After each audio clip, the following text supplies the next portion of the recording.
Hey guys, good morning. Happy Thursday. I'm Renee with Neptune Cigars. We're here with another interview with some big names here in the industry. We've got Alec and Bradley Rubin with us today. Hi guys, how are you? Hey Renee, thanks for having us. Glad to be here. Yeah, thanks for having us on. Much appreciated. Awesome. Thank you for making it. So I guess a good way to start off would be your names. You know, some people that smoke your cigars, it might come as a surprise that there is no Alec Bradley, is there? It's a combination of two different people. Can you maybe tell us Yes. a little about that and what people may or may not know?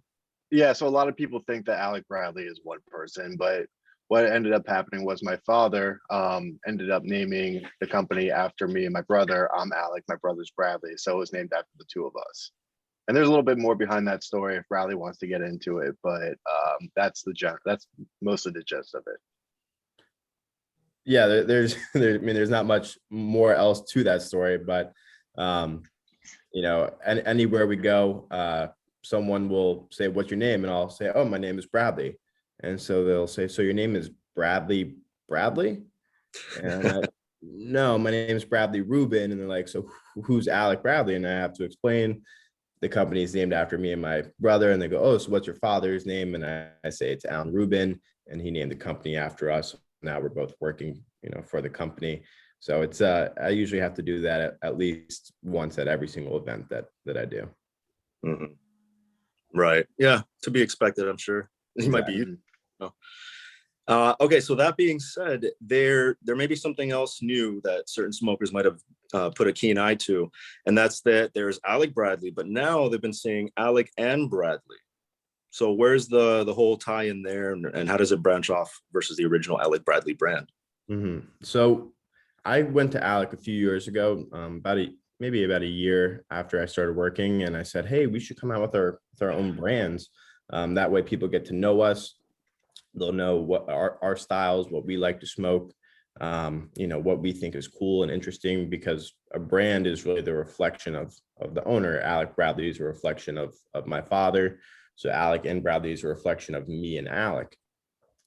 And Alec thought it was a great idea. And when we were trying to figure out names, I was like, man, I think this might be kind of stupid, but I think we should call it Alec and Bradley, because people think that Alec Bradley is one person, like you just mentioned. So that way they'll see Alec and Bradley and go, like, what is that? Like, I don't understand. Are they rebranding?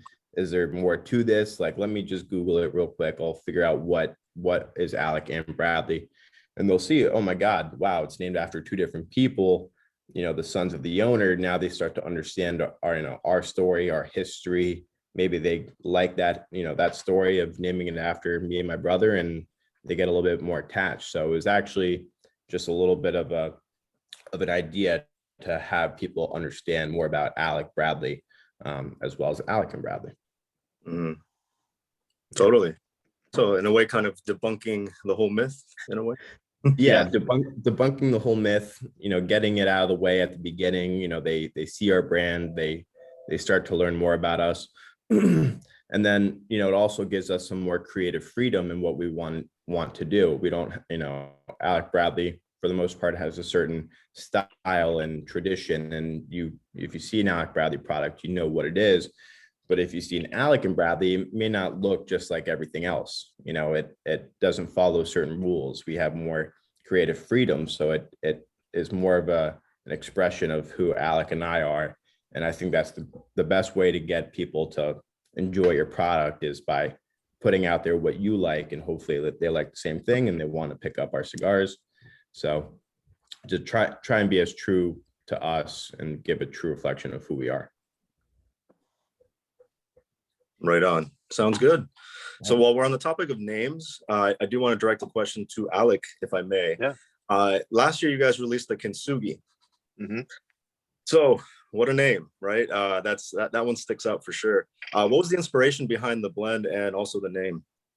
So Bradley really came up with the name and the packaging for Kenzugi.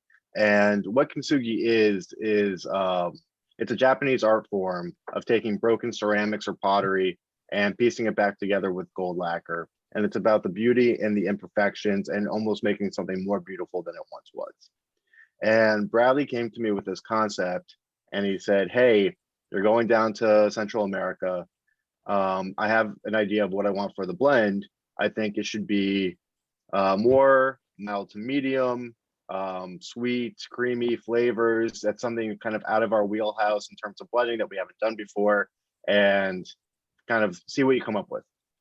So I went down, I had an idea in my head for where I wanted to go with the blend, and started working on it while I was down there, came up with a few good things, found something I really liked.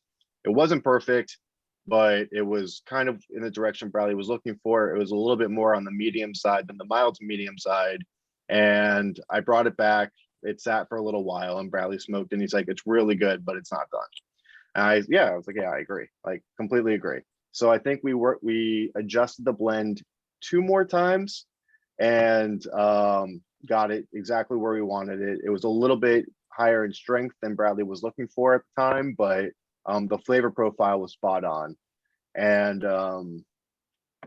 yeah, really happy with how the blend came out. It's a Honduran wrapper, Honduran Nicaraguan binder, and Honduran Nicaraguan filler. So we kind of like to play in that wheelhouse with Honduran and Nicaraguan tobacco a lot, and I'm really happy with how it's done so far. Yeah, so here's the band for anyone that wants to see, and then the box that goes with it. So you can see all the gold cracks with that China pattern. Awesome packaging, if I say so. Yeah, so we put a lot of time and detail and energy into just making sure that the presentation is unique, interesting, that it's eye-catching. So we made sure that the gold cracks go all the way around the box, and that the presentation is as beautiful as possible. But Alec absolutely knocked out of the park with the blend. So if you are looking for an everyday cigar, this goes between like 650 to 10, depending on what size and where you're located. So I smoke this every day. Nice. Cool. Well, so talking about more of your recent success or successes, the Gatekeeper has seen a lot of fame recently, particularly the Robusto. What is it exactly that you think made it such a popular hit among smokers? So I think that what made it cool and interesting and also a great cigar was our collaboration with Ernesto Perez Carrillo. He's gotten now 2 number 1 cigars in the past 3 years. So, he's at the top right now, and he's been doing it for such a long time. But I think what made it interesting is that he's been doing it for longer than Alec and I have been alive combined. He's been doing this longer than anyone.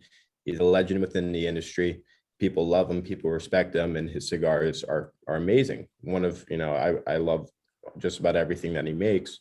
So I think having someone older, having 2 new guys in the industry come together to make a blend. And then I heard people say, well, it doesn't really taste like an EPC cigar, and it doesn't taste like an Alec Bradley cigar. That's amazing. Like, how unique, how different. And then Gatekeeper really paid homage to Ernesto. We saw Ernesto as our gatekeeper, that after coming out with this cigar, that this will open up new opportunities. It'll lead us on now a different path. And that's exactly what happened. I mean, I remember when we got number 7 cigar, Alec is like screaming it, like, yo, people are texting him. I'm like refreshing the page over and over again. Like, I just want to see number 7 pop up. And Alec's like, we got it. And it was the most exciting moment, I think, in both of our careers so far. I don't know if it'll ever get more exciting than that, but, for now we're just, riding that number 7 as long as we can and enjoying it. Awesome. Yeah. So let's talk Project 40. Now, obviously, you guys are probably well aware of how popular this cigar is. The first one came out, people were buying it in droves, still continue to do so. I work in the storefront, so I see it every day. If people already don't know about it, they're asking about it. And now it seems that there's its successor, the Maduro. What exactly, did you guys think that this was just going to be an organic thing following up with the Maduro, or was the success such a surprise that maybe you thought we have to do it now? I don't think that we thought we had to do it. We saw the success with Project 40, and we were presented another blend based around that Project 40 blend from the factory. and it just worked. The blend was fantastic. It seemed like a good time to do it, to follow it up. We had seen the success and we had a good blend for a Maduro, so it was kind of a no-brainer to add it to the line. People were already enjoying, the regular Project 40 natural, so the Maduro just made perfect sense, especially once we were presented the blend. Brad, do you have anything to add to that? No, not too much. Just I think Renee kind of in the question said what was important is that people love the Project 40, and it's a very affordable everyday cigar. So why not follow up with another affordable everyday cigar? And it was funny, like Alex said, we were presented with two blends, or with a few blends for Project 40 Maduro, and there was one that I loved, and I was like, oh man, this is it. Everyone else loved the other cigar. I was the only one that picked, let's say if it's blend one, blend two, I picked one, everyone else picked two. And usually I'm the one that's like, no, this is it. Like we can't do number two. Like number one's definitely a better cigar. And everyone's like, Bradley, no, you're wrong. Number two is better. Just quit now while you can. Because you're not winning this one. So I stopped fighting it, and I do love this cigar. Everyone else seems to love it. So I'm happy that, we're able to put out another very affordable cigar that people are loving. We love to have it. Are we going to see any more versions of the Project 40 down the line? I don't know. I don't know just yet. We have been discussing it.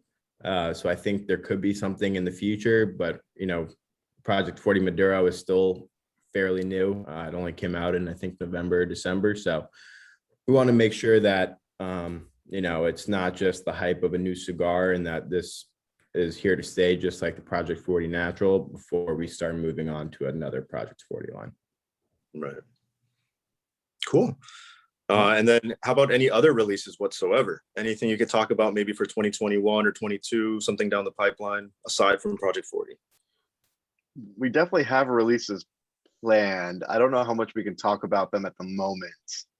I will say, I'll give you one hint. I'll give you one hint, and it's not going to play out in the way that you think, so it's okay. 2021 is our 25th anniversary. So, okay. yeah. So I get that's a little bit of a hint I can give. Brad, do you want to give a hint to something else, or not really? Oh, I'll give tons of hints. So okay, cool. It's going to be new. It's going to be exciting. It's going to be new and exciting. I hate when you do this. It's gonna be different. It's gonna be new, and it's going to be really, really good. So if that doesn't drop a lot of hints, I don't know what will, but there's new stuff. I think that's exactly what everyone wants to hear. Cool. Yeah.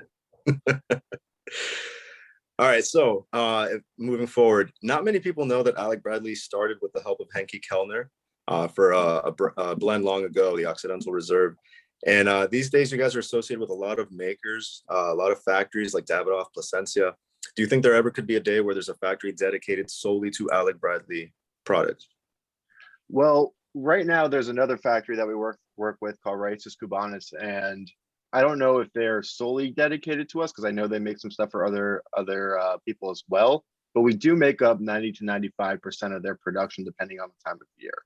So even if it's not 100% solely dedicated to us, we do have a factory that we make up a big part of their production. Mm. So. And to add on to that, maybe there could be an Alec Bradley factory. Maybe there won't be an Alec Bradley factory. Could be. Maybe there's an exciting factory. Maybe a good factory. Could be either or. You never know. But you never know. That's all I gotta say. You never know. Hopefully that would be pretty cool to see our name on a factory. But at this moment, there isn't, but we'll see. Cool. All right. And then a question for each of you. What is your personal favorite cigar if you're going to be out, let's say maybe barbecuing, out in the backyard, just taking it easy, family? What do you grab? You want me to answer for me and Bradley? No. I'll answer first. So I used to say that Coyol Petit Lancero is my all-time favorite cigar. that it would never change. But now I think it has officially changed to the Kenzugi Corona Gorda. I can smoke that every day, any time of day, morning, afternoon, nighttime, all-time favorite cigar now. It has surpassed the Coil Petit Lancero, which I never thought could happen. I thought Bradley was just going to say Coil Petit Lancero. For me, it's the Kenzugi Corona Gorda as well. I mean, that's probably the cigar I'm smoking the most right now. And it's just it's an easy smoke. If you want to get into the nuances of it, you can. But if you also just want to sit back with some friends and have a drink and barbecue or whatever, you don't have to think about it too much at that point and just enjoy it. Renee, can I ask you, what's your favorite Alec Bradley cigar? Or Alec and Bradley. I would say I'm very partial to the Black Market Esteli. I think that is a fantastic cigar. The original was good too, but the Esteli just kind of ramped it up a bit. It's like flavorful without being excessive. I really, really, really like that cigar a lot. The Tempest is good too. I think the Prensado was one of my favorites as well. Nice. All great answers. All great answers. all correct answers, yes. Okay, so now we have each of your personal favorites. If I may ask, what is the best-selling cigar Alec Bradley has as a company? I mean, in your portfolio, you probably have one above the others that just constantly outsells the rest. What would that be? That would be Black Market. Yep.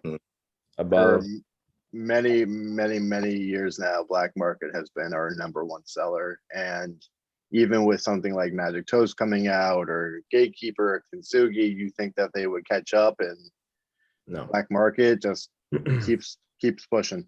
Yeah. And luckily I get to travel internationally a little bit. And so I hear, again, Black Market is everywhere international. And when I hear, I'm like, well, I know it's kind of tough to get cigars here sometimes. Where do you get your cigars? And they say Neptune. They're like, they're the only ones that ship internationally. So if I want new Alec Bradley or new anything, they say I go to Neptune Cigars. Sweet.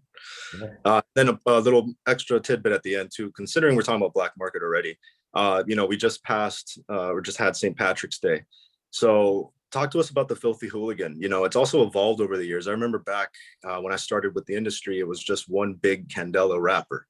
And now it's turned into, a barber pole, and now you're doing the Shamrock. So how is that, taken form? So I'll start, and I know Bradley's going to chime in because this is one of his favorite cigars. So it started with the Candela, which we thought was a great cigar, but then we kind of realized that if you're not a Candela smoker, it can be somewhat unapproachable in terms of the flavor profile to a lot of consumers, because even though you get that great creaminess from a Candela wrapper and a nice sweetness, you also get a bit of that grassiness, right? So what we did was we decided to do a barber pole with a second wrapper to cut the grassy notes from the blend itself and allow the creaminess to shine. So it was a perfect mix between cutting the grassy notes from a Candela wrapper and letting the rest of it shine by adding that second wrapper on it.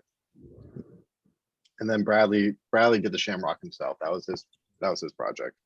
Well, I did the Shamrock was the first project I took on the artwork for, and my dad said, hey, we're thinking about coming out with this triple wrap barber pole, and we need artwork, and you need it done in about like 2 months. And I was like, well, that's a lot to put on for like my first like real project, so thank you for the heads up. And we just went to work on it, and I thought it came out really cool. And the first run was only 500 boxes because, we were a little bit worried with the success of just the regular Hooligan that this may not live up to the hype, but we really liked the blend. So we put out 500 boxes, and people absolutely, they loved it. I heard people telling me they were driving across state lines for it, that retailers were telling them that they had it, but they only really had the Hooligans.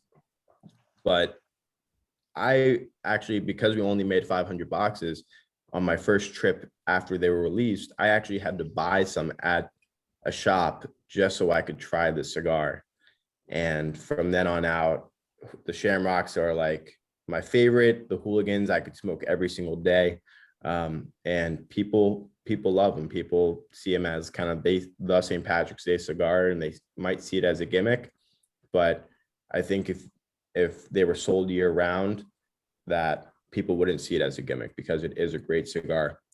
The black market with a Candela wrapper barber pull on it. So it's a blend they already like, just with that little Candela. Yeah, actually, I have to give you guys credit because there's not enough Candela on the market. It's not anyone's favorite wrapper, I don't think, but there's a time and a place, and I think with such limited options available, it's very nice to have it. And yeah, it might not be year round, but sometimes we have stock stick around for a few months after March, and they still do pretty well. People like them even whether or not they're wearing green that day. Good. Yeah, there are definitely some shops that order enough to last them year round because they have a lot of guys that like to smoke it year round, which is pretty cool. Cool. Is it going to continue to stay in the barber pole, or do you ever think you might go back to the way it was in the beginning, just one solid Candela? I think I'll stay in the barber pole. I did have I had someone ask me a few days ago the same exact thing, and I don't see it going back to the full Candela, but maybe we'll do something special with that if we ever decide to. Nice. All right. And then Alec, is there anything you'd like to tell Neptune customers in particular, maybe directly? This is your time to reach their ear. Shop at Neptune, buy Alec Bradley at Neptune, buy Alec and Bradley at Neptune. If you're international, Neptune's a great place to shop online. If you're in South Florida, Neptune's a great place to shop in person. They've got a ton. I mean, there's a Neptune about a mile down from me that I shop at all the time. So shop at Neptune. Thank you. Yeah. Brad, question? Try Kenzugi. Try new Kenzugi right here. That's what me and Alec are both smoking right now. Again, also, if you haven't, the Project 40 Maduro is a killer cigar. And always try something new. Don't always stick to the same cigars that you've been smoking for 5-10 years. Try every new cigar that you can. Neptune, I think, gets everything new on the market that you can possibly get. So it's a great place to try new cigars. And then follow Alec Bradley on Instagram, Twitter, Facebook. I run our social media. So if you're ever interacting with Alec Bradley social, you're interacting with me. So tag us, say what's up, tell us what your favorite cigars are. And yeah, thank you for having us on, Renee. I appreciate it. Yeah, thank you, Renee. Really appreciate it. No, thank you guys. It's been a pleasure. Hope to do this again. Absolutely.